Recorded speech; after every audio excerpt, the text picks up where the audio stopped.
നടപ്പിലാക്കില്ലെന്ന് പറഞ്ഞാൽ നടപ്പിലാക്കില്ല എന്ന് തന്നെയാണ് അതിന്റെ അർത്ഥം എന്ന് പ്രഖ്യാപിച്ചത് ഇടതുപക്ഷ ജനാധിപത്യ മുന്നണിയും അതിന്റെ സർക്കാരുമല്ലേ?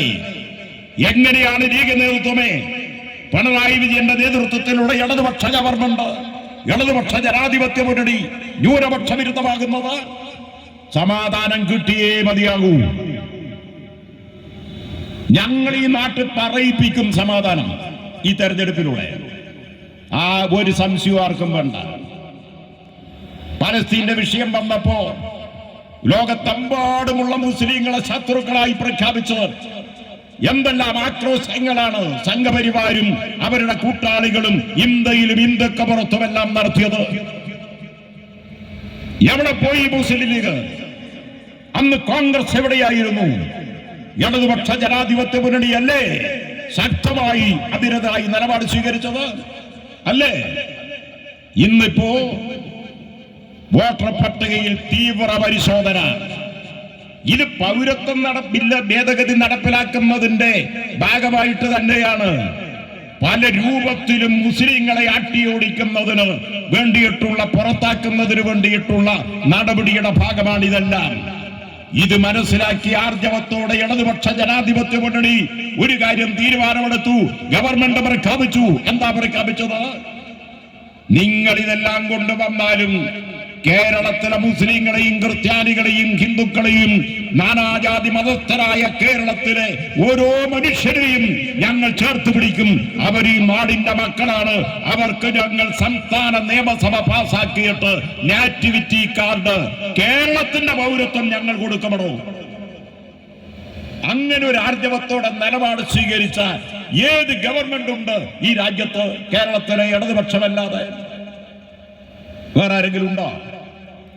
സംഘപരിവാറിന്റെ മുമ്പിൽ മുട്ടിട്ടടഞ്ഞതല്ലേ കോൺഗ്രസ്? പറഞ്ഞാ നീണ്ടുപോകും. പണ്ട് മാറാട് കലാപം നടന്ന കാലത്ത് അല്ലേ ആന്റണി ആയിരുന്നു മുഖ്യമന്ത്രി. കുഞ്ഞാലിക്കുട്ടി ആന്റണിയുടെ രണ്ടാമത്തെ മന്ത്രി അല്ലേ? ആന്റണി കുഞ്ഞാലിക്കുട്ടിയെയും കൂട്ടി ഞാനന്ന് കോഴിക്കോട്ട് ഞങ്ങളുടെ പാർട്ടി ഓഫീസിലുണ്ട്, ടിവിയിലൊക്കെ കണ്ടതാ. കുമ്മനം രാജശേഖരന്റെ നേതൃത്വത്തിൽ ആണെന്ന് തോന്നുന്നു അവിടെ RSS സംഘപരിവാറുകാർ പറഞ്ഞു കുഞ്ഞാലിക്കുട്ടി ഇസ്ലാമാണ്, കുഞ്ഞാലിക്കുട്ടിയും കൂട്ടിയിട്ട് അങ്ങോട്ട് കടക്കാൻ അനുവദിക്കില്ല. ആന്റണി പിൻവാങ്ങി. കുഞ്ഞാലിക്കുട്ടിയെ കോഴിക്കോട് ഗസ്റ്റ് ഹൗസിലേക്ക് തിരിച്ചയച്ചിട്ടാണ് ആന്റണി മുന്നത്തെ മുഖ്യമന്ത്രി മാറാട് സന്ദർശിച്ചത്. RSSകാർക്ക് കീഴടങ്ങി. പ്രവീൺ തൊഗാഡിയ വിശ്വ ഹിന്ദു പരിഷത്തിന്റെ അഖിലേന്ത്യാ നേതാവ് കോഴിക്കോട് മുതലക്കുളത്ത് തീ തുപ്പുന്ന വർഗീയ വിഷം തീറ്റുന്ന പ്രസംഗം, കലാപം, കേസെടുക്കേണ്ടി വന്നു.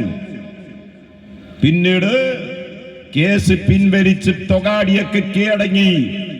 മുമ്പോട്ട് പോയ ഗവൺമെന്റിന്റെ പേര് UDF ഗവൺമെന്റ് എന്നാണ് അന്നത്തെ. ഇതെല്ലാം ഈ നാടിന്റെ മുമ്പിലുള്ളതല്ലേ? അല്ലേ? അന്ന് മാറാട് കലാപം നടന്നപ്പോ ഇടതുപക്ഷമല്ലേ, പ്രത്യേകിച്ച് പിണറായി അന്ന് അത് അങ്ങോട്ട് പോയി അവിടെ തടസ്സം നിൽക്കാനും ഒപ്പമുള്ള മതന്യൂനപക്ഷ വിഭാഗങ്ങളിൽപ്പെട്ട നേതാക്കന്മാരെ, ഇടതുപക്ഷ നേതാക്കന്മാരെ മാറ്റി നിർത്തണം എന്നുള്ള പിന്നെ ആവശ്യവും വന്നു. മാറി നിൽക്കാൻ പറഞ്ഞു. അവരോട് മാറി നിൽക്കാൻ പറഞ്ഞിട്ട് തന്റെ ഇടത്തോടെ നെഞ്ചു വിരിച്ച് അവിടെ എല്ലാം ചെല്ലുക മാത്രമല്ല, അവിടങ്ങളിലെല്ലാമുള്ള ആട്ടിയോടിക്കപ്പെട്ട മുസ്ലിം കുടുംബങ്ങളെ മുഴുവൻ തിരിച്ചു കൊണ്ടുവന്നിട്ട് അവിടെ ക്യാമ്പുണ്ടാക്കി താമസിപ്പിച്ച് മാസങ്ങളോളം സംരക്ഷിച്ച് അവരെ ഇന്ന് നല്ല അന്തരീക്ഷത്തിൽ അവിടെ താമസിക്കാൻ, ജീവിക്കുന്നതിന് വഴിയൊരുക്കിയ പ്രസ്ഥാനത്തിന്റെ പേരാണോ ഇടതുപക്ഷ ജനാധിപത്യ മുന്നണി? ഇപ്പോ കേന്ദ്ര സർക്കാർ ഒരു ഉത്തരവിറക്കി. എന്താ? ന്യൂനപക്ഷങ്ങൾക്ക്, പ്രത്യേകിച്ച് മുസ്ലിം സമുദായത്തിലെ കുട്ടികൾക്ക് പഠിക്കുന്നതിന് സ്കോളർഷിപ്പ് നിർത്തലാക്കി. ഇടതുപക്ഷ ജനാധിപത്യ മുന്നണി ഗവൺമെന്റ് പറഞ്ഞു, നിങ്ങൾ നിർത്തലാക്കിയാലും ഞങ്ങൾ എവിടെയെങ്കിലും നടന്ന് കാശില്ലെങ്കിലും ഇരന്ന് യാചിച്ച് കടം വാങ്ങിയിട്ട് ഞങ്ങൾ മുസ്ലിം കുട്ടികൾക്ക് ഞങ്ങൾ നേരത്തെ നൽകി വന്ന സ്കോളർഷിപ്പ് പഠിക്കാനും ഉയരങ്ങളിലെത്താനും ഞങ്ങൾ വഴിയൊരുക്കും. കണ്ട, ഇങ്ങനെ എന്തെല്ലാം അനുഭവങ്ങളുണ്ട്. ചരിത്രം തന്നെ തിരുത്തി എഴുതാനല്ലേ മുഗൾ ചക്രവർത്തിമാരെ സംബന്ധിച്ച ചരിത്രം ഈ രാജ്യത്തിന്റെ ചരിത്രത്തിന്റെ ഏടുകളിലെ ഏറ്റവും വലിയ സുവർണ കാലഘട്ടമെന്ന് നാം പഠിച്ചിട്ടുണ്ട്. അതെല്ലാം മാറ്റി എഴുതണം, പഠിപ്പിക്കാൻ പാടില്ല എന്നല്ലേ സംഘപരിവാറിന്റെ കേന്ദ്ര ഗവൺമെന്റ് തിട്ടൂര മറിക്കത്. ഇടതുപക്ഷ ജനാധിപത്യ മുന്നണിയുടെ ഗവൺമെന്റ് പറഞ്ഞു മനസ്സില്ലെന്ന് പറഞ്ഞ് അതെല്ലാം ഞങ്ങൾ പഠിപ്പിക്കും, നിങ്ങൾ പാഠപുസ്തകം പിൻവലിച്ചാലും ഞങ്ങൾ പ്രത്യേക പാഠപുസ്തകം ഉണ്ടാക്കി മുഗൾ ചക്രവർത്തിമാരുടെ ഭരണകാലത്തെ യാഥാർത്ഥ്യങ്ങൾ ജനങ്ങളെ പഠിപ്പിക്കും, ഗാന്ധിയെ കുറിച്ച് പഠിപ്പിക്കും, ഗോഡ്സെ ആരാണെന്ന് പഠിപ്പിക്കും എന്ന് ആർജവത്തോടെ പറഞ്ഞ ഗവൺമെന്റാണ് ഇന്നത്തെ ഇടതുപക്ഷ ജനാധിപത്യ മുന്നണി. അതിലെ വിദ്യാഭ്യാസ മന്ത്രിയുടെ പേരാണ് ശിവൻകുട്ടി. ഇങ്ങനെ എത്ര കാര്യങ്ങളാണുള്ളത്. മുമ്പ് പ്രായമുള്ളവരോടെല്ലാം ചോദിച്ചാൽ നിങ്ങൾക്ക് മനസ്സിലാകും, മനുഷ്യോചിതമായ പെരുമാറ്റം പോലും നിഷേധിക്കപ്പെട്ട മഹാഭൂരിപക്ഷം വരുന്ന പാവപ്പെട്ട മനുഷ്യർ, ഏത് ജാതിക്കാരോ മതക്കാരോ ആരായാലും, മലയോരങ്ങളിലെ ആദിവാസികൾക്ക് അവരുടെ ജീവിതം തന്നെ നിഷേധിച്ച് എല്ലാവരും അടിമ സമാനമായ ഒരു സാഹചര്യത്തിൽ പുഴുക്കളെ പോലെ കഴിഞ്ഞുകൂടിയിരുന്ന ഒരു കാലഘട്ടം ഉണ്ടായിരുന്നടോ കോൺഗ്രസ്, മുസ്ലിം ലീഗ്. ഇവിടെ ഇതെല്ലാം എങ്ങനെയാണ് അവസാനിച്ചത്? ഇവിടെ ആ ചരിത്ര പൈതൃകത്തിന്റെ ഏടുകളിലേക്കും ത്യാഗനിർഭരമായ പോരാട്ടത്തിന്റെ ആ അധ്യായങ്ങളിൽ ഓരോ ഘട്ടത്തിലും ഈ നാട് അതിനെ അതിജീവിച്ചതിന്റെ ചരിത്രപാഠങ്ങളിലേക്കും വര ചൂണ്ടിക്കൊണ്ട് ഞാൻ പറയുന്നു, ഇവിടെ ഇടതുപക്ഷ ജനാധിപത്യ മുന്നണിയുടെ സ്ഥാനാർത്ഥി സഖാവ് വസന്തമാണ്.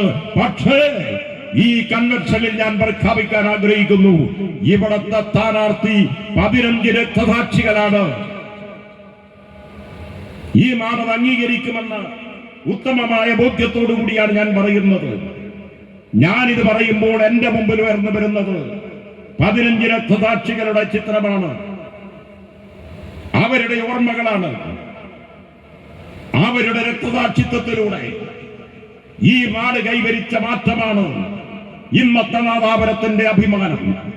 അങ്ങനെയാണ് ആ രക്തസാക്ഷികളുടെ ജീവത്യാഗത്തിലൂടെ ഈ നാട് പൊരുതി നേടിയതാണ് ഈ നാടിന്റെ അഭിമാനവും ഈ നാട് കൈവരിച്ചിട്ടുള്ള ഈ ആത്മാഭിമാന മുന്നേറ്റവും എന്ന് ഓരോ ഇടതുപക്ഷ ജനാധിപത്യ മുന്നണി പ്രവർത്തകനും ചൂണ്ടിക്കാണിക്കണം, ഈ നാടിന്റെ മുമ്പിൽ തുറന്നു കാണിക്കണം.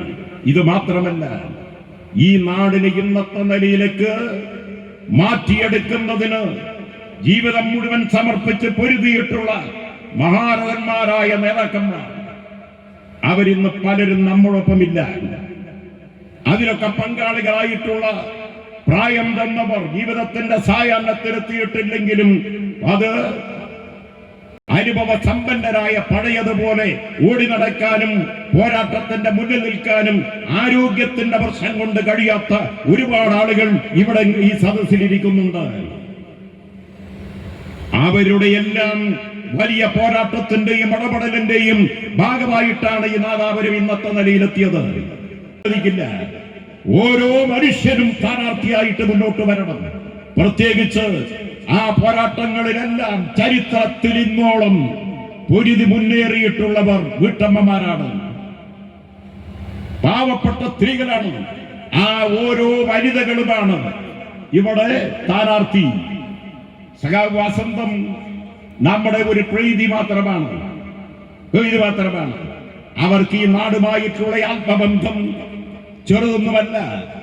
അവര് അകലെ നിന്നും വളരെ അപ്പുറത്തുനിന്നും വന്നതൊന്നുമല്ല. എവിടെയോ എങ്ങോട്ടോ പോകുമ്പോ ബസ്സിന്ന് നാദാപുരം എന്നൊരു സ്റ്റോപ്പ് കണ്ടിട്ട് ഇറങ്ങി വന്നതൊന്നുമല്ല. അവരീ പേരാമ്പ്രയോട് തൊട്ട് കിടക്കുന്ന പുതുശ്ശേരിത്തായ എന്നും കരുവണ്ണൂരെന്നും ഞങ്ങളൊക്കെ പറയുന്ന പേരാമ്പ്രയുടെ അപ്പുറത്ത് ഒരു ചരിത്രം